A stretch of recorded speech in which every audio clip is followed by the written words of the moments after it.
வணக்கம். புது புது அர்த்தங்கள் நிகழ்ச்சியில் உங்களை சந்திக்கிறதுல ரொம்ப மகிழ்ச்சி. இந்த நிகழ்ச்சியில் பங்கேற்பதற்காக திராவிட இயக்க தமிழர் பேரவையின் சுபவீர பாண்டியன் அவர்களும் மார்க்சிஸ்ட் கம்யூனிஸ்ட் கட்சியின் ஆறுமுகனார் அவர்களும் நம்ம அரங்கத்துக்கு வந்திருக்கிறாங்க. வணக்கம். நம்ம உரையாடலை தொடங்குறதுக்கு முன்னால இந்த புது புது அர்த்தங்கள் நிகழ்ச்சியில் என்னென்னலாம் பேச போறோங்கிறத பார்க்கலாம்.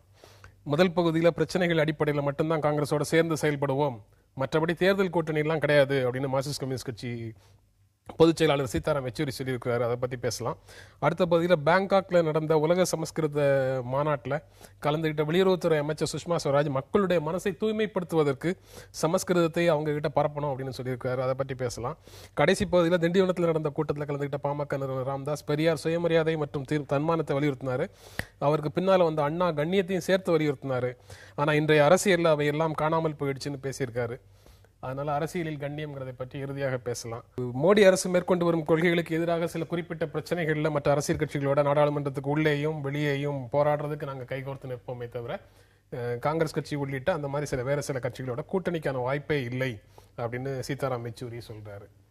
ஏன் அதை இப்பவே அதை டெக்ளேர் பண்ண வேண்டிய அவசியம் என்ன அப்படிங்கிற கேள்வியும் வருது. அது ரொம்ப தூய்மைவாத அடிப்படையிலான முடிவா அப்படிங்கிற கேள்வியும் வருது. இல்லை, இது வெளிப்படையான எங்களுடைய கட்சியினுடைய நிலைப்பாட்டை கடந்த ஏப்ரல் மாதம் விசாகப்பட்டினத்தில் நடந்து முடிந்திருக்கக்கூடிய அகில இந்திய மாநாட்டில் எடுத்திருக்கிற முடிவை கருப்பு வேளையில் அச்சடித்து விநியோகிச்சிருக்கிறோம், வெளியே சொல்லியிருக்கிறோம் பத்திரிகையாளர்கிட்ட. இன்னைக்கு ஒரு கான்டெக்ஸ்டில் ஒரு கேள்வி கேட்கும் போது அந்த பதிலை மீண்டும் வெளிப்படுத்துகிறோமே தவிர திரும்ப திரும்ப சொல்லிட்டு இருக்கணும்னோ அதுக்கு எந்த நோக்கமும் கிடையாது. ஒன்று. இரண்டாவதாக, காங்கிரஸ் சம்பந்தமான மார்க்சிஸ்ட் கம்யூனிஸ்ட் கட்சியினுடைய உறவுல நாங்கள் ஒரு தெளிவான பார்வை வச்சிருக்கிறோம். இன்று பாரதிய ஜனதா கட்சி ஆட்சிக்கு வந்து இந்த அராஜகத்தை பண்ணி கொண்டிருப்பதற்கு முழு காரணம் காங்கிரஸ் நாங்கள் நினைக்கிறோம். அவங்க 10 ஆண்டு காலம் மக்களுக்கு எதிராக நடத்தி இருக்கக்கூடிய பொருளாதார கொள்கைகள், அவருடைய வாழ்வுரிமை மேல நடந்திருக்கக்கூடிய தாக்குதல், இதன் காரணமாக இன்னைக்கு ஒரு வகுப்புவாத ஒரு இந்த மாதிரியான இந்துத்துவ சக்திகள் ஆட்சிக்கு வருவதற்கான ஏதுவான சூழ்நிலை ஏற்படுத்தியதற்கு முழு குற்றவாளி காங்கிரஸ். அப்படி இருக்கும்போது இப்போ வந்திருக்கக்கூடிய மிகப்பெரிய எதிரி, அதான் சொல்ல வரேன், இந்த வந்திருக்கக்கூடிய மிகப்பெரிய எதிரி செய்யக்கூடிய அராஜகத்தை எதிர்க்கும் போது எதிர்க்கிற காலத்துல குறிப்பிட்ட பிரச்சனை அடிப்படையில் காங்கிரஸ் உள்பட நாங்கள் கூட்டு சேர்ந்து இயக்கங்களுக்கு போவோம். யாரை நீங்க குற்றவாளின்னு குற்றம் சாட்டுறீங்களோ அவங்களையும் உங்களோட சேர்த்துக்கிட்டே போராடுறதுக்கு குறிப்பிட்ட பிரச்சனைகள் அடிப்படையில் ஆமா. இப்ப நிலம் கையகப்படுத்தக்கூடிய மசோதாவில், ஏன்னா இந்த கட்சிகள் வந்து மிக சந்தர்ப்பவாத நிலை எடுக்கிறாங்க. ஆட்சியில் இருக்கும்போது ஒரு நிலைமை, வெளியே வந்த உடனே ஒரு நிலைமை. இப்ப இந்த நிலம் கையகப்படுத்தக்கூடிய மசோதாவிலையும் அதே நிலைமையை காங்கிரஸும் எடுக்குது, பிஜேபியும் எடுக்குது. அதனால இன்னைக்கு அவங்க எதுக்குறாங்களா வாங்க, அதனால காங்கிரஸோட சேர்ந்து நிலம் கையகப்படுத்தக்கூடிய அதேதான் தேர்தல் கூட்டணி இல்லையா? தேர்தல் கூட்டணிங்கிறது வந்து வீட்டுல இருக்கக்கூடிய தேர்தல் கூட்டணிங்கிறது வீட்டுல இருக்கக்கூடிய சமையலறையை இடிச்சிட்டு போறது இல்ல, அது ஒரு கல்யாண வீட்டுக்கு போய் அங்க சாப்பிட்டு ஒருவேளை சாப்பிட்டு வர்ற மாதிரி தான். தேர்தல் கூட்டணியில ஒரு கட்சியோட போறது என்பது இந்த பிரச்சனை அடிப்படையிலான போராட்டத்திலிருந்து மாறுபட்டதுன்னு நாங்க ஏன் நினைக்கிறோம்னா, ஒரு மாற்று அரசியலையும் ஒரு மாற்று ஆட்சியையும் மாற்று சக்தியின் தலைமையில ஒரு போராட்டத்தை நடத்துவதற்கான வாய்ப்பை நாங்களே கைவிடுற மாதிரி ஆயிடும். காங்கிரஸோட சேர்ந்து ஒரு மாற்று சர்க்கார் அமைக்கவே முடியாது, மாற்று சர்க்காரை கொண்டு வருவதற்கு முயற்சி செய்ய முடியாது. மாற்று கொள்கைகளும் காங்கிரஸ் இல்ல, காங்கிரஸ் கிட்ட அப்படி ஒரு மனமாற்றம் ஏற்பட்டதற்கான எந்த முகாந்திரமும் இல்லை. நீங்க எப்படி பாக்குறீங்க இந்த பிரச்சனையை? தேர்தல் கூட்டணிங்கிறது வேற, போராட்ட களத்துல வந்து சேர்ந்து வேலை செய்யறதுங்கிறது வேற அப்படின்னு சொல்லி ஆறுமுகனார் சொல்றாரு, சீதாராம் யெச்சூரி சொல்றாரு. அதை நீங்க எப்படி பார்க்குறீங்க? அது விசாகப்பட்டினத்தில் அவர்களுடைய தீர்மானத்தை அதுவும் கேள்வி கேட்கிற போது யெச்சூரி சொல்லியிருக்கிறார், அதான் உண்மை. ஆனால் எந்த தீர்மானமும் மாற்றத்துக்கே இல்லாத தீர்மானம்னு சொல்ல முடியாது. மறுபடியும் மாற்றங்கள் வரலாம், சில மாற்றங்கள் வரணும்னு நான் விரும்புகிறேன். இப்போ அவங்க 3 நிலைப்பாடுகள் எடுப்பதாக நான் நினைக்கிறேன். இதை காங்கிரஸ் விட்டுட்டு நீங்கள் 2 இடதுசாரி கட்சிகளும் சேருவீர்களான்னு கேட்டால், இணைந்து போராடுவோம், கூட்டணி வைத்துக் கொள்வோம், ஆனால் இணைப்பு என்பது இப்போதைக்கு இல்லை, எங்கள் செயல் திட்டத்தில் அஜெண்டாவில் இல்லை என்று யெச்சூரி சொல்கிறார். எனவே இணைவது ஒன்று, கூட்டணி வைத்துக் கொள்வது ஒன்று, சேர்ந்து செயல்படுவது ஒன்று. 3 தளங்களில் இந்த கூட்டணி என்பதை, அது கொள்கை கூட்டணியே இன்றைக்கு இந்தியாவில் எங்கும் இல்லை. சரியாக சொன்னால் அந்த சொல்லே எனக்கு பொருத்தமில்லை, அது தொகுதி உடன்பாடு என்பதுதான் சரி. எனவே தொகுதி உடன்பாடு வைத்துக் கொள்வதில் பெரிய சிக்கல் இல்லை. எதற்காக என்று கேட்டால், நீங்கள் பொது எதிரியை எதிர்க்கணுமா வேண்டாமா? நீங்கள் 1000 விமர்சனங்கள் காங்கிரஸின் மீது நீங்கள் விமர்சனம் வைப்பதில் எனக்கு மாற்று கருத்து இல்லை. ஆனால் காங்கிரஸையும் பாரதிய ஜனதா கட்சியையும் ஒரே தொலைவில் வைத்து பார்ப்பது எனக்கு ஏற்புடையதில்லை. இரண்டும் வேற வேறங்கிறத நீங்கள் தெளிவு பண்ணிட்டா மோசமான எதிரியை முதலில் வீழ்த்த வேண்டும் என்கிற கோட்பாடு நமக்கு வந்தாகணும். இன்றைக்கு பாரதிய ஜனதா கட்சி வந்ததற்கு காங்கிரஸ் தான் முழுமையான காரணம் என்று சொன்னால் காங்கிரஸ் மிகப்பெரிய காரணம் தான், இல்லைன்னு சொல்ல. மேற்கு வங்கத்தில் ஆட்சி மாறியதற்கு யார் காரணம்? அப்புறம் இன்னொரு கேள்வி இருக்கு. ஆட்சி மாற்றத்தை வைத்துக்கொண்டே எல்லாவற்றையும் நாம் தீர்மானித்து விட முடியாது. எனவே காங்கிரஸ் மீதான உங்கள் விமர்சனங்கள் எதையும் நான் மறுக்கவில்லை. 10 ஆண்டு காலத்தில் பொருளாதாரத்தில் பல பிழையான முடிவுகள் எல்லாம் எடுக்கப்பட்டன. ஆனால் நீங்கள் காங்கிரஸையும் பிஜேபியையும் சம தொலைவில் வைத்து பார்ப்பது மறைமுகமாக பிஜேபிக்கு உதவுகிற காரியம் என்பது என் கருத்து. சம தூரத்தில் வச்சு பார்க்கறது மறைமுகமாக பிஜேபிக்கு உதவக்கூடியது அப்படின்னு சொல்லி சுப்பவி சொல்றாரு. இன்னொரு விஷயம், மோசமான எதிரிக்கு எதிராக குறைந்த மோசமான எதிரிகளை ஒருங்கிணைப்பது அப்படின்னு கடந்த காலத்துல நீங்க செஞ்சுட்டு தான் இருந்தீங்க. ஜார்ஜ் டிமிட்ரோவோட ஐக்கிய முன்னணி தந்திரத்தை பற்றி பேசிட்டு தான் இருந்தீங்க.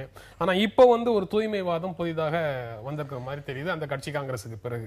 இல்லவே இல்லை, அதுல தூய்மைவாதமும் இல்லை, வரட்டுத்தனமும் இல்லை. ஒரு நெளிவு சுழிவான அணுகுமுறையை நாங்கள் மிக தெளிவாக கையாளுகிறோம் என்பதை நான் தெரிவிக்க விரும்புகிறேன். பொது எதிரியினுடைய செயல் திட்டங்களை எதிர்ப்பதில், குறிப்பாக அவங்களுடைய பொருளாதார கொள்கையை எதிர்ப்பதில் காங்கிரஸ் கிட்ட மனமாற்றம் வரணும்னு நாங்கள் நினைக்கிறோம். ஏன்னா 2 விஷயம் காங்கிரஸையும் பிஜேபியையும் நீங்க பிரித்து பார்க்க வேண்டிய விஷயம். ஒன்று மதவாதத்தில் இன்னைக்கு காங்கிரஸ் அவங்களோட பெட்டரான பொசிஷன்ல இருக்கிறாங்க. அப்படி இல்லை, அவங்க மதவாத கட்சின்னு நாங்கள் நினைக்கல. பொருளாதார கொள்கைகளை பொறுத்தல 2 பேரும் ஒரே நிலையில இருக்கிறாங்க. அப்போ பொருளாதார கொள்கை இன்றைக்கு அவங்க பிஜேபியினுடைய கொள்கைகளை எதிர்த்து போராடுவதும் தங்களுடைய கொள்கைகளிலிருந்து மாற்றம் வருவதும் என்பது மதவாத எதிர்ப்பில் பிற்காலத்தில் நண்பர் சுபவி அவர்கள் சொல்ற மாதிரி ஒரு ஒற்றுமையோ மாற்றமோ, ஏன்னா மாற்றம் எதுவும் நடக்காதுன்னு நான் சொல்லலை, அப்படி வருவதற்கான சூழ்நிலைமை என்பதை உருவாக்க வேண்டிய பொறுப்பு என்பது காங்கிரஸுக்கு இருக்கு. நீங்க பொது எதிரியை வீழ்த்த வேண்டிய அவசியம் என்பது இன்னும் வேகமா வரப்போகுதுங்கிறத நானே ஏற்றுக்கொள்கிறேன். என் நிலைமையில அவ்வளவு மோசமான நிலைமையில் ஏற்பட்டு கொண்டிருக்கிறது. ஆனா அப்படி ஒரு நிலைமை வருவதற்கு காங்கிரஸ் தன்னை சுய பரிசோதனை பண்ணிக்கொள்ள வேண்டிய நேரம் இருக்கு. இணைந்து போராடினா மட்டும் போதாது, அடிப்படை கொள்கையில மாற்றம் வர வேண்டும் என்பதுதான் நான் நினைக்கிறேன். இந்த பொது எதிரிக்கு எதிராக குறைந்தபட்ச ஒற்றுமையை கட்டுறது அப்படின்னு தேர்தல் நேரங்கள்ல கடந்த காலத்துல இடதுசாரிகள் எடுத்த நிலைப்பாடு கடைசியில் எப்படி போய் முடிஞ்சதுன்னு பார்த்தா, ஒரு வருஷத்துல யாரை ஆதரித்து, ஒரு வருஷத்துக்கு முன்னாடி யாரை ஆதரிச்சு ஆட்சி கொண்டு வந்தாங்களோ அதே ஆட்சிக்கு எதிராக மக்கள் விரோத ஊழல் மலிந்த அரசுன்னு போராடுறதுல தான் போய் முடிஞ்சதாக கடந்த காலத்துல பார்க்கிறோம். இப்போ எப்படியும் அதான் நடக்க போகுது. எல்லா அரசியல் கட்சிகளும் அப்படிதான் இருக்கு, அப்படிதான் நடக்க போகுது. அப்படி இருக்கும்போது எதுக்கு இப்ப நம்ம யாராவது ஒருத்தருக்கு கிளீன் சீட் கொடுக்கணும் அப்படின்னு நினைக்கிறதுலயும் நியாயம் இருக்கா? இல்ல, அதாவது ஒன்று, கூட்டணியை பற்றி இப்போது ரொம்ப முன்கூட்டி பேச வேண்டியதில்லை என்பதே என்னுடைய முதல் கருத்து. அது இதற்குரிய நேரம் இல்லை. இதுவே பாரதிய ஜனதாவுக்கு ஒரு மறைமுகமாக ஒரு வலிமையை கொடுக்கும். காங்கிரஸோட கூட்டணி இல்லை, நம்ம தொடர்ந்து அக்கிரமம் பண்ணலாம். நான் என்ன சொல்றேன்னா, நீங்க கூட்டணி என்பது அடுத்த கட்டம், சேர்ந்து செயல்படுவோம், கூட்டணி வருகிற போது பார்க்கலாம் என்று சொல்லுவது என்பது ஒன்று. ரொம்ப திருமாவளவன் கூட நண்பர் ஒரு முறை சரியா சொன்னார், கம்யூனிஸ்ட் கட்சிகள் தங்கள் இறுக்கத்தை கொஞ்சம் தளர்த்தி கொள்ள வேண்டும்னு சொன்னார். அது இறுக்கம் என்பது கூட அல்ல. நான் அவர் நயினார் சொன்னதுனால அந்த சொற்களை நான் ரொம்ப கவனமாக சொல்ல தவிர்க்கிறேன்.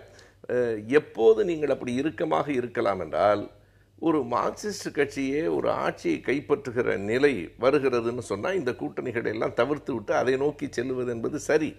ஆனால் இன்றைக்கு யதார்த்தம் அப்படி இல்லைங்கிறத தோழர்கள் அறிவார்கள். உண்மையை சொன்னால் ஒரு வேதனையான செய்தி தான். மார்க்சியம் தோற்கக்கூடாது என்று கருதுகிறவன் நான்.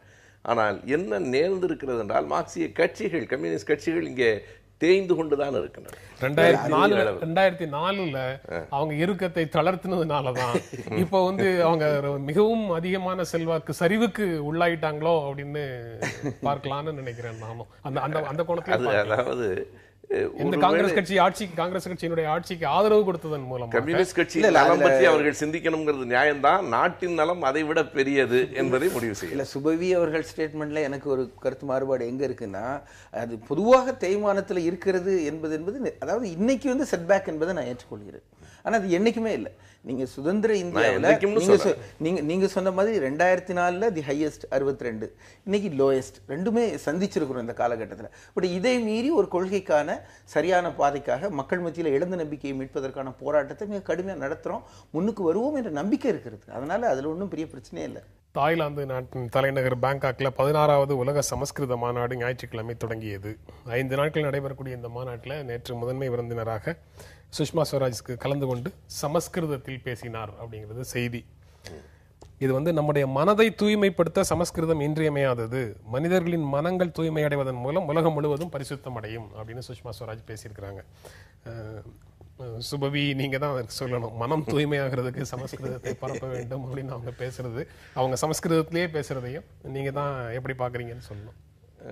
இல்லை, எப்போதுமே நான் ரொம்ப குறைச்சி பார்க்குறதில்ல. ஆனால் ஏனோ தெரியல, எனக்கு இதை படிக்கும்போது என்னால் ஒரு சிரிப்பை என்னால் அடக்கவே முடியல. திரும்ப திரும்ப மனத்தை தூய்மைப்படுத்தும்னு சூஷ்மா சொல்கிறாங்க. நாட்டு அந்த அம்மா மனசையே தூய்மைப்படுத்துனதா தெரியல, அவங்களுக்கு சமஸ்கிருதம் தெரியும். லலித் மோடி விஷயத்தில் இன்றைக்கு நாடு முழுவதும் பேசப்பட்டு கொண்டிருப்பவர் சுஷ்மா ஸ்வராஜ் தான். இரண்டாவது, சமஸ்கிருதம் கங்கையை போல புனிதமானதுங்கிறாங்க. உலகத்திலேயே கங்கை நதி தான் ரொம்ப மாசடைந்து போயிருக்கிறதுன்னு சொல்லி அவர்களே அதை தூய்மைப்படுத்துவதற்கு ஒரு தனி அமைச்சரையே நியமித்திருக்கிறார்கள். இன்றைக்கும் இந்த கங்கை தண்ணீரை கொண்டு வந்து கடைசியாக உடம்பு சரியில்லாதவனுக்கு கொடுக்கறது வழி அனுப்புறதுக்காகத்தான். அது கொடுத்த உடனே அது முடிஞ்சு போயிடும், அவ்வளவுதான். எனவே அது போல புனிதமானது என்று சொல்கிறார்கள். அது நவீன மொழி, உலகளாவிய மொழின்னு அந்த அம்மா சொல்கிறாங்க. அது தொன்மையான மொழி என்று சொன்னால் நான் அதை மறுக்க தயாராக இல்லை. அதாவது சமஸ்கிருதத்தை குறைத்து மதிப்பிடுவதெல்லாம் நம்முடைய நோக்கம் இல்லை. அது இன்னொரு மொழி.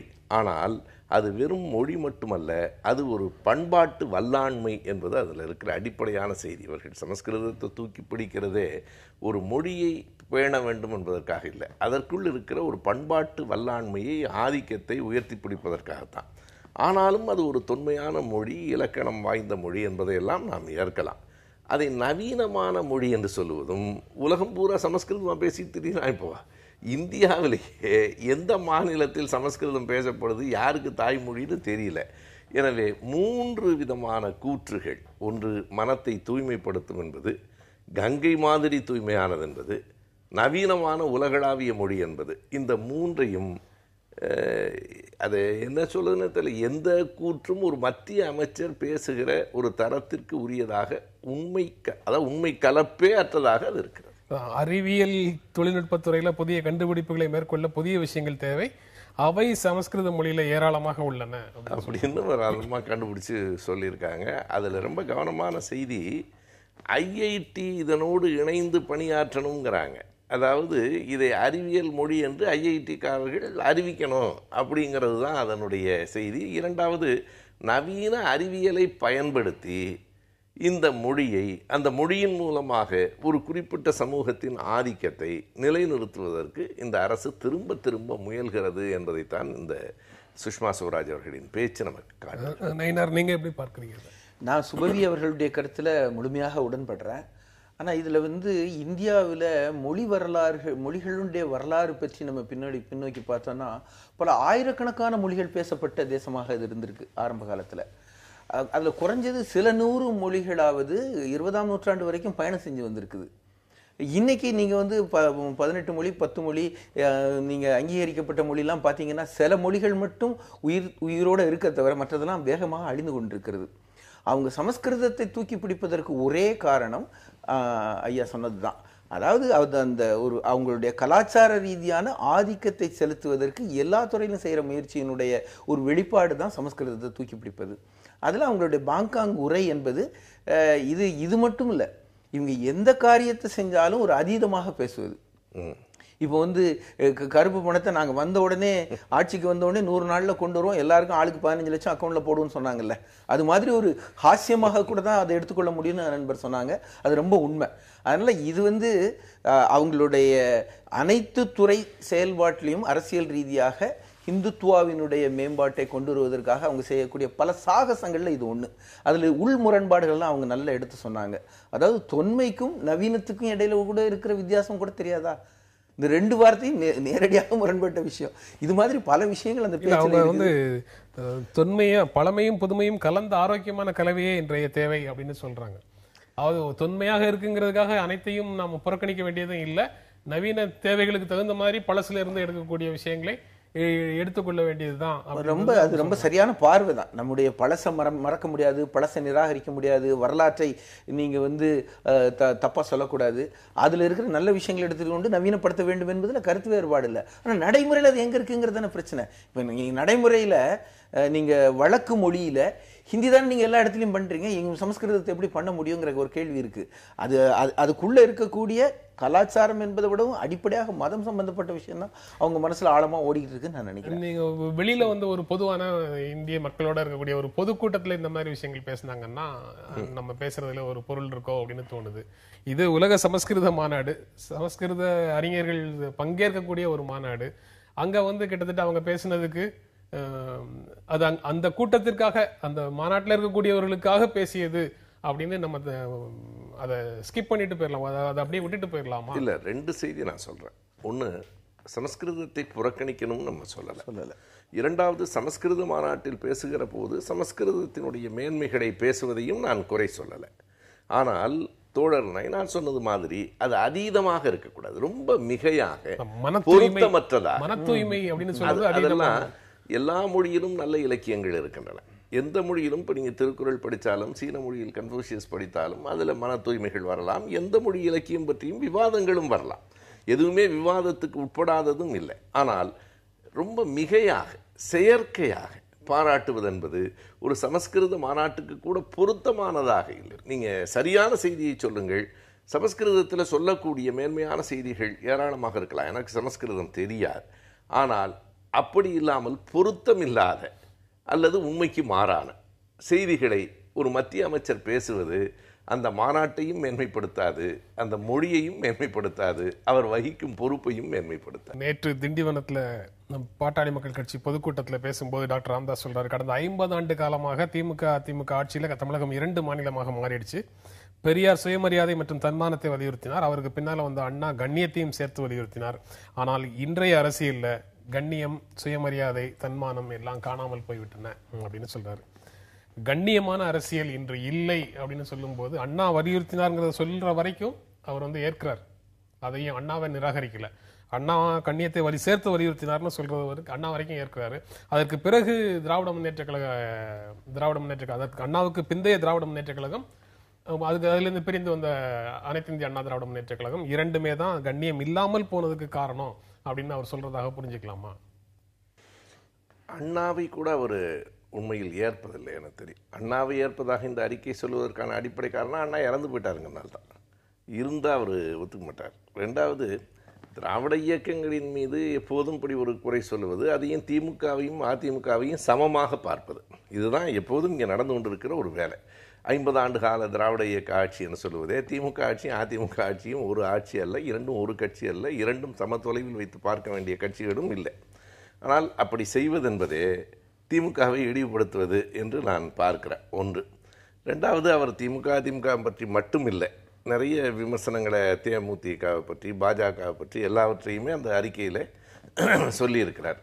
தமிழ்நாடு 2 மாநிலங்களாக ஆகிவிட்டது என்பது என்ன பொருளில் சொல்லியிருக்கிறார்னு எனக்கு புரியல. அது என்ன 2 மாநிலங்களா? அவர் தான் 2 மாநிலம் கேட்டார், தமிழ்நாட்டை 2 மாநிலமாக ஆக்கணும்னு கேட்டார். இப்போ 2 மாநிலங்கள்ங்கிறது என்ன பொருளில் சொல்கிறார்? கண்ணியம் என்பதில் நான் ஒன்றை ஏற்றுக்கொள்கிறேன். அரசியலில் பல நேர்மைகளில் சரிவுகள்லாம் ஏற்பட்டிருக்கு, அதெல்லாம் நம்ம மறுக்க வேண்டியதில்லை. ஆனால் அதுலேயே மிக மோசமான சரிவு சாதிய அரசியலை முன்னெடுத்தது தான். அதை செய்தது டாக்டர் ராமதாஸ் அவர்கள் தான். அதாவது பணம் கொடுத்து வாக்கு கேட்பது ரொம்ப தப்பானதுன்னு சொல்கிறாரு, உண்மை, நான் இல்லைன்னு சொல்லலை. சாதி சொல்லி வாக்கு கேட்பது அதை விட இழிவானது. நீங்கள் பெண்ணாகரத்தை ஐயா மருத்துவர் குறிப்பிடுறார். அந்த பெண்ணாகரத்திலும் சரி, இப்போ தர்மபுரியில் நாடாளுமன்ற தேர்தலிலும் சரி, மிக வெளிப்படையாக, கொஞ்சம் கூட கூச்சநாச்சம் இல்லாமல், மற்ற தொகுதிகள் எல்லாம் நீங்கள் கட்சிக்கு ஓட்டு போட்டீங்க, இங்கே ஜாதிக்கு ஓட்டு போடுங்க என்று சாதி சொல்லி வாக்கு கேட்பது மிக இழிவானது, கண்ணிய குறைவானது. எனவே டாக்டர் ராமதாஸ் மற்றவர்களை பார்த்து கண்ணிய குறைவு என்று சொல்வது எனக்கு அவ்வளவு பொருள் உடையதாக தெரியவில்லை. நீங்க எப்படி பார்க்குறீங்க அவருடைய ஸ்டேட்மெண்ட்? அப்படி கண்ணியமான அரசியல் தமிழ்நாட்டில் இருக்கு அப்படிங்கிறத நீங்க ஏற்கிறீங்களா? கண்ணியம் பற்றி நம்ம பேசுவோம். முதல்ல அவருடைய கூற்று சம்பந்தமாக அவங்க சொன்ன மாதிரி சில கருத்துக்களை நான் சொல்ல விரும்புகிறேன். முதல்ல மருத்துவர் ராமதாஸ் அவர்கள் ஒரு அரசியல் கட்சியினுடைய தலைவர் என்ற முறையில், யார் ஒருவன் யோகியனோ அவன் அவள் மேல் கல்லெறியுங்கள்னு சொன்னார்ல, அது மாதிரி முதல்ல மகன் ராமதாஸ் அவர்கள் அவரை முதல்வர் வேட்பாளராக அறிவிச்சிருக்கேங்கிற வரைக்கும் அந்த ஸ்டேட்மெண்ட்ல இருக்கு. அவர் மேல இருக்க குற்றச்சாட்டுக்கு என்ன பதில்? அவர் மத்திய அமைச்சராக இருக்கும்போது மருத்துவ கல்வி பேசுனதுல வந்து அரசியல்ல நேர்மை வேணும் பேசல. கண்ணியம் என்பது பரந்த வார்த்தை. பொது வாழ்வில் தூய்மை, அரசியலில் நேர்மைங்கிறதெல்லாம் அவர் சொல்லல. அரசியல்ல கண்ணியம் இல்ல அப்படின்றத இந்த இதுல சொல்லியிருக்காரு. அப்படிதான் நான் பிரிச்சு பாக்குறதுக்கு தயாரா இல்லை. நீங்க கண்ணியம்னு சொன்னாலே அதுக்குள்ள ஏராளமான விஷயங்கள் நடக்கும். It's wide canvas. நீங்க அதுல வந்து ஊழல் இருக்கு, அதுல வந்து உங்க அரசியல் இருக்கு, ஐயா சொன்ன மாதிரி ஜாதி இருக்கு, பல விஷயங்களோட சேர்ந்து கண்ணியமான மனிதர்னா அவர் அது எல்லாம் உள்ளடங்கியதாக நான் பாக்குறேன். அதனால நீங்க கண்ணியத்தை பத்தி பேசணும்னா முதல்ல உங்க மேல இருக்கக்கூடிய குற்றச்சாட்டுகள்ல இருந்து நீங்க தீ குளிச்சு வெளியே வாங்க, அப்புறம் பேசுங்க. ஒண்ணு. இரண்டாவது விஷயம், அவங்க ஜாதி பத்தி சொன்னாங்க. எப்படி ஜாதியை சொல்லி ஓட்டு கேட்ட அவமானம் என்பது. நான் அதுக்குள்ள இன்னொரு படி போகணும்னு நினைக்கிறேன்.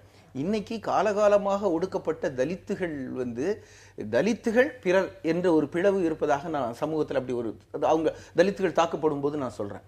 ஆனா பிற்படுத்தப்பட்டவர்களாக இருப்பவர்களை மட்டுமே திரட்டி தலித்துகளுக்கு எதிராக தாக்குதல் தொடுக்கக்கூடிய இடத்துக்கு அவர் போயிட்டார். கிட்டத்தட்ட ஒற்றுமை என்பது அந்த மாதிரியான ஒரு ஒற்றுமை, தலித்துகளுக்கு எதிராக பிற்படுத்தப்பட்டவர்களுடைய ஒற்றுமைங்கிறது வந்து இன்னும் மோசமான விஷயம். உங்களுக்கு பின்னாடி இருக்கக்கூடிய பலரும் இன்னைக்கு பொருளாதார ரீதியாகவும் மற்ற வழிகளிலும் பின்தங்கியவர்களாக இருக்கு. அவங்களை திரட்டி தலித்துகளுக்கு எதிராக போராட்டி என்ன நடக்க போகுது? அப்ப அது சமூக நீதிக்கு எதிரான மிகப்பெரிய பங்களிப்பை அவர் செஞ்சிருக்கிறார். இதெல்லாம் கண்ணிய குறைவான விஷயங்கள் தான். நீங்க கண்ணியம்னு பேசினா வெறுமே அது ஒரு வார்த்தை ஜாலம் அல்ல, அதுக்குள்ள இதெல்லாம் அடக்கம். இது எல்லாத்துக்கும் மேல இன்னைக்கு தமிழ்நாட்டில் ஊழல் மற்றதெல்லாம் வந்திருக்கும் போது இதுக்கு எதிராக இவங்க என்ன போராட்டம் நடத்தினாங்க? இவங்க வந்து ஆட்சிக்கு வர வேண்டும் என்பதற்காக தான் இந்த பிரச்சனை எடுக்கிறாங்களே தவிர இன்னைக்கு ஊழலுக்கு எதிராக ஒரு தூய்மையான அரசியலுக்காக, நேர்மையான அரசியலுக்கான போராட்டத்தில் இவங்க எங்க இருக்கிறாங்கிறதும் ஒரு கேள்விக்குறி இருக்கு. இது இல்லாம பல விஷயங்கள் இருக்கு. நான் பின்னாடி சொல்றேன். அதில் எனக்கு ஒரு செய்தி என்ன, இந்த கண்ணியம் என்பது நீங்க சொன்ன மாதிரி எனக்கு அதில் கொஞ்சம் உடன்பாடு தான். இப்போ நேர்மை என்பதுலேருந்து கண்ணியத்தை கொஞ்சம் பிரித்து பார்க்க முடியும். கண்ணியம் என்பது பெரும்பான்மையாக பண்பாடு சார்ந்த சொல்லது. அதாவது ஒரு ரொம்ப கண்ணியமானவர் என்றால் அவர் பழகும் விதத்தில், பேசும் விதத்தில், நடந்து கொள்ளும் விதத்தில் என்கிற அடிப்படையில் தான் நம்ம பார்க்குறோம். அதுலேயும் வெளித்தோற்றம் இருக்கிறது, உள்ளார்ந்த நிலை இருக்கிறது. நம்ம அதையும் வெளித்தோற்றத்தை வச்சு ரொம்ப கண்ணியமானவன்லாம் சொல்லிடவும் முடியாது. அப்படி பார்த்தாலும் நீங்கள் எல்லாம் திமுகவை கண்ணியம் இல்லாத கட்சியெல்லாம் ஒரு நாளும் சொல்ல முடியாது. இவர்கள் தோழமை கட்சிகளாகவே இருந்திருக்கிறாங்க. நான் ஏன் திமுக மட்டும் சொல்கிறேன்னா, திமுக பற்றி நான் இயல்பாக சொல்லுவது, எல்லாரும் ஒரு கோபாலபுரத்துக்கு வந்து அவமானப்பட்ட தலைவர்களும் இல்லை, போயஸ் தோட்டத்திற்கு போய் அவமானப்படாமல் திரும்பிய தலைவர்களும் இல்லைன்னு. அது ஐயா ராமதாஸ் அவர்களுக்கு அந்த அனுபவம் எல்லாம் உண்டு. எனவே அவர் பேசினதுல இருந்து நீங்க சொன்ன இடத்துல பொருத்தமானதாக அவர் பேசினதுல இருந்தே சொல்லணும்னா, அனைத்து இந்திய அண்ணா திராவிட முன்னேற்ற கழகத்துல ஜெயலலிதாவும் சசிகலாவும் மோசம், மீதி தொண்டர்கள் அனைவரும் நல்லவர்கள். இங்க வந்து திமுக தொண்டர்கள் மோசமானவர்கள், கலைஞரும் பேராசிரியரும் மட்டும் நல்லவர்கள் அப்படின்னு சொல்லி ஒரு குறிப்பிட்ட காலத்துல அந்த நேரத்தில் அது எப்படி திமுக தொண்டர்கள் மோசம்னு கண்டுபிடிச்சான்னு எனக்கு தெரியல. பல விஷயங்களை இப்ப 50% பேர் மாற்றத்தை விரும்புகிறார்கள் அப்படிங்கிறார். அப்ப 50% பேர் மாற்றம் விரும்பல போல இருக்கு. அந்த மாற்றத்தை விரும்புகிற 50%ம் பாட்டாளி மக்கள் கட்சியை தான் விரும்பும். இந்த புள்ளி உரமெல்லாம் எங்கேருந்து எடுத்தாருன்னு நமக்கு தெரியல. அது போல திமுக தொண்டர்கள் உண்மையை சொன்னால் உலகத்திலேயே திமுகவுக்கு கிடைத்ததை போல உண்மையான தொண்டர்கள் உலகத்தில் வேறு எந்த கட்சிக்கும் கிடைத்திருக்க முடியாது. கம்யூனிஸ்ட் கட்சியை தான் உலகம் முழுவதும் சொல்லுவாங்க. திமுக கழகத்திற்கு அப்படிப்பட்ட தொண்டர்கள் கிடைத்தாங்க. அவர் எந்த பார்வையில் சொல்றாரோ. ஆனால் நயனார் சொன்ன மாதிரி இந்த கண்ணியம் என்பது ரொம்ப பொத்தாம்பொதுவான சொல். நான் கண்ணியத்தை புரிந்து கொள்றது வந்து நீங்க கடமை கண்ணியம் கட்டுப்பாடுகள இருந்து புரிஞ்சுக்கணும்னா, கடமையும் கட்டுப்பாடும் தனி மனிதர்கள் உணர்ந்து மாறிக்கொள்வதற்கு கண்ணியம்ங்கிறது வந்து நீங்க ஆரம்பத்துல குறிப்பிட்ட மாதிரி பண்பாடு சார்ந்தது. மாற்று கருத்து உள்ளவர்களையும் எவ்வாறு அனுசரித்து போவது அல்லது எவ்வாறு அவர்களுடைய அரவணைச்சு போறது அப்படிங்கிறத ஒரு கண்ணியமான நடைமுறை அப்படிங்கிறதுக்காக கண்ணியத்தை அண்ணா பயன்படுத்தி இருக்கிறாரோ அப்படின்னு சொல்லி அந்த புரிதல் இருந்துதான் நான் கேட்கிறேன். நீங்க சட்டமன்றத்திலேயே பார்க்கலாம். நீங்கள் இதை வந்து நம்ம கட்சி சாராமல் நான் வெளிப்படையாக சொல்கிறேன். திமுக ஆட்சியில், கலைஞர் ஆட்சியில் எதிர்க்கட்சிகள் எந்த அளவுக்கு பேச அனுமதிக்கப்பட்டார்கள், இன்னைக்கு சட்டமன்றத்தில் யாராவது எப்பாவது பேசுகிறாங்களா, இது எல்லாமே அவங்களும் பார்க்குறாங்க. பாமக சட்டமன்றத்திலே உறுப்பினராக இருக்கிறார்கள். இதெல்லாம் தான் பொதுவான கண்ணியம். பெரியாரை பொறுத்தளவு நீங்கள் கடமை கண்ணியம் கட்டுப்பாட்டிலேயே கட்டுப்பாடு தான்ப்பா ரொம்ப முக்கியம்னு சொன்னார். இல்லை இதில் நான் கண்ணியம் என்பதில் அந்த வார்த்தைக்குள்ளே போகிறதுல உங்கள் 2 பேரோட ரொம்ப அடிப்படையில் முரண்படுகிறேன். அது என்னென்னா, நீங்கள் வார்த்தை என்ற முறையில் ஒரு டிக்ஷனரி மீனிங் என்ற முறையில் பொருள் என்று போனீங்கன்னா நிறைய வார்த்தைகள் இருக்குது போல. ஆனால் அரசியலில் கண்ணியம்னு நீங்கள் சொல்லிட்டாலே அது ஆல் பர்வேசிவ்னு தான் நான் கருதுறேன். நான் அதனால தான் அதுக்கு ரொம்ப வலுவாக அதை நான் ஆர்கியூ பண்ணணும்னு நினைக்கிறேன். ஏன்னா அது வெறுமனே மேலோட்டமான கண்ணியம் மட்டுமல்ல, அது எல்லா விஷயங்கள்லையும் ஊழல்ல, உங்களுடைய செயல்பாட்டில், அரசியல் முடிவுகளில், ஜனநாயகத்தில் உள்பட வெளிப்படுகிற விஷயமாக நான் பார்க்குறேன். நான் ஒரு உதாரணம் சொன்னேன்னா உங்களுக்கு நான் எப்படி புரிஞ்சிட்டு இருக்கிறேன்னு புரியும்னு நினைக்கிறேன். இப்போ திராவிட முன்னேற்ற கழகத்தையும் அண்ணா திராவிட முன்னேற்ற கழகத்தையும் கண்டிப்பாக அரசியல் ரீதியாக வேறுபடுத்தி பார்க்க முடியும். ஏன்னா இன்னைக்கு திராவிட முன்னேற்ற கழகம் சரியோ தவறோ அவர்களுடைய இயக்கத்தில் பொறுப்புகள் வருவதற்கு தேர்தல் நடத்துறாங்க. அதில் வெட்டுக்குத்து நடக்குதா மற்றதுக்குள்ளெல்லாம் போல தேர்தல் நடத்துறாங்க. ஒரு நடைமுறை, ஒரு ஜனநாயக தோற்றமாவது இருக்கு. அது சரியா தப்பாங்கிறதுக்குள்ள நான் போல. அது இருக்கா அதிமுகவில், காங்கிரஸ்ல இருக்கா, பல கட்சிகள் என்ன இருக்கு? இன்னைக்கு பாரதிய ஜனதா கட்சியிலேருந்து நான் ஒரு போஸ்டர் பார்த்தேன். இந்து மக்கள் முன்னணியினுடைய காஞ்சிபுரம் மாவட்ட செயலாளராக என்னை நியமித்ததற்கு நன்றின்னு ஒரு பெரிய போஸ்டர் போடுறான். எல்லாம் நியமனம் தானே. நீங்க அரசியல் கட்சிகளுக்கு உள்ளேயே ஜனநாயகம் இல்லைன்னா அவங்க எப்படி சமூகத்தில் ஜனநாயக தமிழ் நடத்துவாங்க? இது கண்ணியமற்ற போக்கா இல்லையாங்கிறது தான் என்னோட கேள்வி. அப்ப நீங்க அரசியல் முடிவுகளில் கூட நான் அதை சொல்ல முடியும். இன்னொரு உதாரணமும் சொல்றேன். ஒரு மனதாக தேர்ந்தெடுக்கப்படுதல் அப்படிங்கறது கட்சி வேறுபடுத்தி பார்க்க முடியாது. இல்ல தேர்தல் அதாவது இடதுசாரிகள் அமைப்புகள்ல ஒரு மனதாக ஒருத்தர் தேர்ந்தெடுக்கப்பட்டார்னா அது ஜனநாயக ரீதியான தேர்வு. இன்னொரு கட்சியில ஒரு மனதாக தேர்ந்தெடுக்கப்பட்டார்னா அது ஜனநாயக விரோதமான தேர்வு. தேர்வுக்கே போல நியமிக்கப்பட்ட விஷயம் தான் நான் பேசிட்டு இருக்கிறேன். என்னை நியமித்ததற்கு நன்றி தானே. என் தலைவர் நியமிப்பாருங்கிற நடைமுறை தானே பல கட்சிகள்ல இருக்கு. தேர்தலே இல்லைன்னு சொல்றேன் நான். அதனாலதான் திராவிட முன்னேற்ற கழகத்தை உதாரணம் நீங்க சொன்ன மாதிரி ரொம்ப பறந்துபட்ட சொன்னாலும் இந்த நியமனம் அளவு போயிட்டோம்னா அது ரொம்ப விரிந்து வெடிவட்டத்துக்கு. நீங்க ஜனநாயகம் என்பது கண்ணியத்துக்குள்ள வருதா வரலையா? அப்படி வரும்போது உட்கட்சி ஜனநாயகம் என்பது நீங்க உட்கட்சியில ஜனநாயகத்தை அமல்படுத்தாதவர்கள் சமூகத்தில் எப்படி ஜனநாயகத்தை அமல் நடத்துவாங்க? நான் எதுக்காக இதை சொல்றேன்னா, இதை சொல்லி இருக்கிறவர் அவர் ஐயா மருத்துவர் ராமதாஸ் என்கிற அடிப்படையில் அதனாலதான் நான் சொல்றேன், வைத்துக் கொண்டு நான் பார்க்கிறபோது முக்கியமாக நான் கருதுவது மனிதன் பிறப்பின் அடிப்படையில் இழிவாக பார்ப்பதுதான் மிகப்பெரிய கண்ணிய குறைவு. அது இன்றைக்கு அவர்களிடத்துல தான் கூடுதலாக இருக்கு. நீங்க பாத்தீங்கன்னா கோகுல்னு ஒரு பையன் இறந்து போயிருக்கிறான், 5 நாட்கள் ஆயிடுச்சு, இன்னும் ஒரு வழக்கு கூட பதிவு பண்ணல. இந்த 2வது இளவரசனாக நான் பார்க்கிறேன். எனவே இப்படிப்பட்ட கண்ணி அதில் நீங்க மாறுபடல. மருத்துவர் ராமதாஸ் ஐயா அவர்களுடைய கட்சியில அவங்க குடும்ப கிளானுக்கு வெளியே யாராவது ஒருத்தர் தலைவரா வர முடியுமாங்கிற கேள்வி இருக்கு. அது அவங்க கட்சி ஏத்துக்குது. நாம அது கூட இல்ல, அத நான் ஒரு சாதாரண பிரஜை என்ன பண்ண நான் அதை ஏத்துக்கலங்கற. அரசியல் கட்சிகள் இந்த சமூக தளத்துல பாமகவின் தலைவராக நீங்க ஏத்துக்கணுங்கிற அவசியம் இல்லை. அது அவங்க நடைமுறை கட்சி. நான் அதை சொல்லல. ஆனால் அவர்கள் சாதியின் அடிப்படையில் தான் செயல்படுறார்கள்ங்கிறத மறுக்கவே முடியாது. நீங்க கண்ணியம்ங்கிறத அப்படி பிராடர் லைன்ல பாத்தீங்கன்னா சாதிய ரீதியான பகையை பாராட்டுறது கண்ணிய குறைவு அப்படின்னு அவர் சொல்றதையும் சேர்த்து பார்த்தா, பொருளாதார ஏற்றத்தாழ்வுகளை அடிப்படையாக வச்சுட்டு ஒருவரை ஒரு தரப்பை வன்முறை மூலமாக அழிச்சு இன்னொரு அரசை உருவாக்குறது அப்படின்னு சொல்றதும் கண்ணிய குறைவானது. ஆமா, அந்த மாதிரி ஒரு நிலைப்பாடை மக்கள் ஜனநாயக புரட்சியை மார்க்சிஸ்ட் கம்யூனிஸ்ட் கட்சி எடுக்கிறது இல்லையா? இல்ல நீங்க உடனே ட்விஸ்ட் பண்றீங்க. நம்ம பொருளாதார ஏற்றத்தாழ்வை பயன்படுத்தி மக்கள் அனைவருக்கும் ஒரு சுபிட்சமான வாழ்வை கொடுக்க வேண்டும் என்பதுதான் நம்முடைய நோக்கம். அனைவருக்கும் வேலை வாய்ப்பு, அனைவருக்கும் கௌரவம், அனைவருக்கும் கல்வி, அனைவருக்கும் சுகாதாரம் என்பது எப்படி ஒரு ஏற்றத்தாழ்வான ஒரு விஷயமாக எப்படி நடைமுறைப்படுத்த போறோம்னு ஒரு திட்டம் நடைமுறைப்படுத்துவதற்கான திட்டத்தை இன்னைக்கு அமுல்படுத்தக்கூடிய சூழ்நிலைமை இந்திய அரசியல்ல இல்ல. நீங்க சாதி ரீதியான பிரிவினையாக இருந்தாலும் சரி, பொருளியல் பிரிவினையாக இருந்தாலும் சரி, இன ரீதியான விஷயங்களாக இருந்தாலும் சரி, அது எல்லாமே அடிப்படையில் நீங்க சொன்ன மாதிரி பிறப்பின் அடிப்படையில, பொருளாதார விஷயங்கள் வேற, மற்றதெல்லாம் பிறப்பின் அடிப்படையில, மதம் சாதி இனம் பிறப்பின் அடிப்படையில தான் தீர்மானிக்கப்படுது. பிறப்பு மீண்டும் மீண்டும் இந்த நிகழ்ச்சிக்குள்ள நான் அடிக்கடி பேசுற ஒரே விஷயம், பிறப்புங்கிறது தற்செயலானது. அதை அடிப்படையாக வச்சுட்டு ஒரு அரசியல் செய்வதே நிச்சயமா இல்ல. மதம் கூட பிறப்பின் அடிப்படைன்னு நான் சொல்ல மாட்டேன். தேர்வு உரிமை இருக்கு.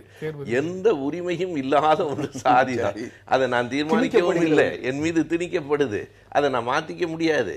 இது என்ன உலகத்தில் இல்லாத ஒரு பொய்யான மாயச்சுவர் சாதிதான் மிக, அதாவது வறுமையும் அறியாமையும் உலகம் முழுவதும் பரவி இருக்கிற மிகப்பெரிய கொடுமைகள் என்றால் நிறவெறியும் சாதியும் செயற்கையாக உருவாக்கப்பட்ட அடிக்கப்பட வேண்டியவைகள். ரொம்ப நான் அடிப்படையாக முதல்ல அதாவது வறுமையை அறியாமையை ஒழிப்போம்னு அரசுகள் உட்பட எல்லாருமாவது சொல்றான். ஒழிக்கிறோமோ இல்லையோ, வறுமையை ஒழிக்காம வறியவர்களை ஒழிச்சிடறோம், அது வேற. ஆனால் நிறவெறியை சாதியை ஒழிக்கணும்னு இந்திய சட்டம் கூட சாதியை ஒழிப்போம்னு சொல்லலையே, சாதியை பாதுகாக்கிற சட்டமாகத்தானே இருக்கு. எனவே மிகப்பெரிய தீங்கு என்று நான் கருதுவது இந்தியாவை பொறுத்தளவு சாதி தான். ஏன்னா உலகத்துல எல்லாம் ஜாதி இல்லை, இந்தியாவிலும் இந்தியாவாக இருந்த நாடுகளிலும் தான் சாதி நினைக்கிறவங்க தான். அவங்க ஜாதிய ரீதியான கணக்கெடுப்பு எடுக்கணுங்கிறத வலியுறுத்துறது அவங்க தானே. அதனாலதான் அந்த பிரச்சனை. அது வேற, சாதிய ரீதியாக கணக்கெடுப்பு எடுக்கணுங்கிறதுல நானே உடன்படுறேன். ஆனால் சாதியை நிலைப்படுத்துவதற்காக இல்லை. கொள்கை ரீதியாக நீங்க கண்ணியம்ங்கிற சொல்லுக்கு பின்னால் இருக்கக்கூடிய அரசியலை பேசுறீங்க. சாதாரண புரிதலில் இருக்கக்கூடிய கண்ணியமான அரசியல் அப்படின்னு பார்த்தா, அவர் சொல்ற அந்த ஸ்டேட்மெண்ட்ல இருந்து, அவரோட பேசின பேச்சில இருந்து புரிஞ்சுக்கிறது வந்து, அதிமுக மேடைகளில் திமுக தலைவர்களை பற்றி மோசமாக பேசுறது, தலைவரை பற்றி மோசமாக பேசுறது, திமுக மேடைகளில் அதிமுக தலைவரை பற்றி மோசமாக பேசுறதுங்கிற ஒரு போக்கு வந்து எம்ஜிஆர் கலைஞர் பீரியடுக்கு பிறகு அல்லது கலைஞர் ஜெயலலிதா பீரியடுக்கு பிறகு வந்ததாக அவர் சொல்றாரு அப்படிங்கிறது தான் என்னுடைய முதல் கட்ட புரிதல்.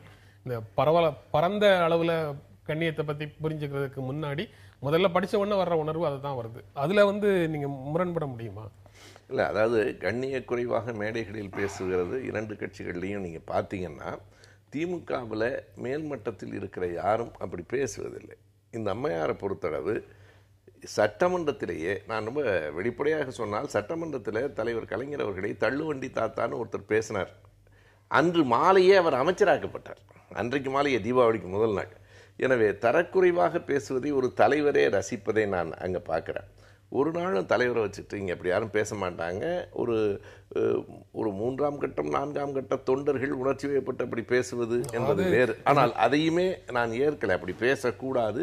ஒரு அரசியல் நாகரிகம் கண்ணியம் வேணுங்கிறதா. மேடையிலேயே ஒரு முறை காமராஜர் அவர்களே, ஒரு திமுக தலைவர் ஒரு வார்த்தை அப்படி தப்பாக பேசிட்டாருங்கிறதுக்காக மேடையிலேயே அண்ணா மன்னிப்பு கேட்ட நிகழ்வுகள் எல்லாம் உண்டு. எனவே எனக்கு நான் மீண்டும் மீண்டும் சொல்வது, குறைகள் இருக்கலாம், ஆனால் திமுக அதிமுகவை ஒரே இடத்தில் வைத்து பார்ப்பது என்பதே பிழையானது, மிக தவறான ஒரு மதிப்பு. சொல்ற நோக்கம் வந்து கரெக்டாக இருந்ததுன்னா ஐயா ராமதாஸ் அவர்கள் ஸ்டேட்மெண்ட்டை கூட வரவேற்கலாம். அதாவது நான் எதுக்கு சொல்றேன்னா, அதாவது பொதுவாக இன்னைக்கு பரஸ்பரம் டெல்லியில் இருக்கக்கூடிய கட்சிகளோ இல்லை பிற மாநிலங்களில் இருக்கக்கூடிய கட்சி தலைவர்கள் குடும்ப நிகழ்ச்சிகளுக்கு போகிறது வர்றது, நல்லுறவு வெளியே மெயின்டைன் பண்ணுறது, இதெல்லாம் கூட ஓரளவுக்கு நல்ல ஒரு சோஷியலைசிங் இருக்குது. இங்கே பயங்கர ஒரு எதிரி மனப்பான்மை இருக்குது. அதுக்கு யார் காரணங்கிறது ஆராய்ச்சிக்குள்ள நான் போக விரும்பல. அதுலலாம் ஒரு மாற்றம் தேவையா இருக்குது அரசியல்ல என்பது அவருடைய நோக்கமா இருந்தா நம்ம அதிமுக ஒருத்தரை பற்றி ஒருத்தர் தப்பாக பேசிக்கிறாங்க அப்படிங்கிறது அவர் சொல்லலாம். ஆனால் நான் கேட்குறேன், வேற யாரும் தொண்டர்களெல்லாம் இல்லை. டாக்டர் ராமதாஸே விடுதலை சிறுத்தைகளை பற்றி பேசும்போது எவ்வளவு மோசமான சொற்களை பயன்படுத்துகிறாரு. நான் ஒரு பக்கம் சார்ந்து சொல்லலை, ஒரு நாள் திருமாவளவன் அப்படி பேசி நான் பார்க்கல. ரொம்ப கடுமையான சொற்களை, அவரே கண்ணிய குறைவான சொற்களை பயன்படுத்துகிறார். ரவுடி கும்பல்னு சொல்கிறார். அது எப்படி ஒரு அரசியல் விமர்சனமாகும்? அப்புறம் எப்படி கண்ணியத்தை பற்றி மருத்துவர் பேசலாம்? தனி நபர்களை பற்றி விமர்சனம் செய்ய மாட்டோம், அந்த அமைப்பினுடைய கட்சியினுடைய கொள்கை நிலையை பற்றி விமர்சனம் செய்வோம் அப்படின்னு ஒரு நிலை எடுக்கிறது மட்டும்தான் கண்ணியமான அரசியல். அது கரெக்ட் தானே. அப்படி பார்த்தா ஒன்றும் தப்பு கிடையாது. தனிப்பட்ட தலைவர்களுடைய தனிப்பட்ட வாழ்க்கையை பற்றி மற்றதை பற்றி பேசாம நீங்க அரசியல் ரீதியாக விமர்சனம் பண்ணுவது ஜனநாயகத்தில் வரவேற்கத்தக்கது தானே. அதுல ஒன்றும் பிரச்சனை இல்லை. அவங்க சொல்லும்போது கரெக்டாக தான் சொன்னாங்க. திருமாவளவன் என்ற நபரை பற்றி, அந்த இயக்கத்தை பற்றி இந்த மாதிரி தரக்குறைவாக பேசுனதுங்கிறது தப்பு. அவருடைய கொள்கையை பற்றி தாராளமா பேசலாம், அதுல யாரு தப்பு? அந்த கட்சியையே வந்து ரவுடி கும்பல்னு சொல்றாரு. தனி மனிதர்களை பற்றி அது எப்படி கண்டிக்கத்தக்கது? தவறு கண்டிக்கத்தக்கது. நீங்க அந்த மாதிரினா எம்ஜிஆர் காலத்துல நீங்க வந்து கலைஞரை வந்து தீய சக்தி அப்படின்னு சொல்றதையும், அல்லது மலையாளின்னு அவரை கலைஞர் சொன்னதையும் நீங்க எப்படி பார்ப்பீங்க? இல்ல, இந்த மாதிரி அபரேஷன்ஸ் பலது இருந்திருக்கு. அவர் சொன்னார், எங்க தலைவர்கள் வந்து அவங்க இல்ல, அதாவது திராவிட முன்னேற்றங்களுடைய தலைவர்கள் மட்டத்துல முதல் கட்டம் இரண்டாம் கட்டத்துல அப்படிலாம் பேசுறது இல்லைன்னு சொல்றாரு. அதெல்லாம் கரெக்ட். பட் இருந்தாலும் இது முதல் கட்ட அதிமுக பொதுச் செயலாளரும் திமுக தலைவரும் பேசிய சொற்கள், அது போன்ற அத்துமீறல்கள் இரண்டு கட்சிகளிலும் இல்லாமல் இல்லை என்று நான் கருதுகிறேன். ஆனால் அது குறைவு தான். ஏன்னா நான் அறிந்த வரையில் அவர் கருணாநிதினு கூட எம்ஜிஆர் சொன்னதில்லை, கலைஞர்னு தான் சொல்லுவார். என் 40 ஆண்டு கால நண்பர்னு தான் கலைஞர் சொல்லுவார். எங்கேனும் ஓரிரு இடங்களில் அப்படி விதி விலக்குகள் இருக்கலாமே தவிர விதிவிலக்குகள் விதியாகாது.